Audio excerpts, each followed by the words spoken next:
संसद की सुरक्षा में सेन पर बिहार के डिप्टी सीएम तेजस्वी यादव कहते हैं, ये हर किसी की जिम्मेदारी है कि कहां से सेन मारी हुई और कोई कमेटी बनाई गई है या नहीं, लेकिन भारत सरकार को ये सुनिश्चित करना होगा कि ऐसा दोबारा ना हो। गृह मंत्री से उम्मीद है कि वह सदन में आए और कुछ कहें। ये एक गंभीर मुद्दा है जिसे हल्के में नहीं लिया जा सकता। अगर ये देश में सबसे सुरक्षित माने जाने वाली जगह पर हुआ है तो ये एक बहुत ही गंभीर मुद्दा है जिसे सारी राजनीति को किनारे रखकर सुलझाया जाना चाहिए।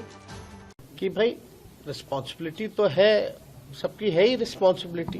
कि ये ब्रीच जो है कहाँ से आया है, कमेटी बनी है नहीं बनी है,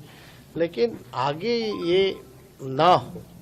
इसके लिए जो है और भी हम लोगों को ध्यान देने की जरूरत है, भारत सरकार को ध्यान देने की जरूरत है। और जहाँ तक गृह मंत्री जी से लोग अपेक्षा कर रहे हैं कि इतनी बड़ी हादसा हुई है तो कम से कम सदन में आकर के इसकी बात को जो है रखें कि कहाँ गलती हुई, किनके कारण गलती हुई, कहाँ हम लैग किए। तो कम से कम एक अपेक्षा है कि गृह मंत्री सदन में सभी सांसदों के सामने वक्तव्य अपना दे, तो इसमें कोई बुरी बात तो है नहीं, लेकिन ब्रीच हुई है तो ये गंभीर मसला है, इसको लाइटली नहीं लेना चाहिए। जो देश का लोकतंत्र का मंदिर, जिसको सबसे सुरक्षित स्थल माना जाता है, पूरा सरकार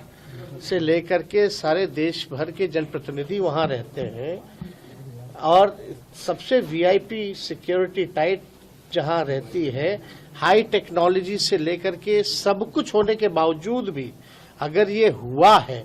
तो कहीं ना कहीं से मामला बहुत ही गंभीर है और इस गंभीरता को लोगों को राजनीति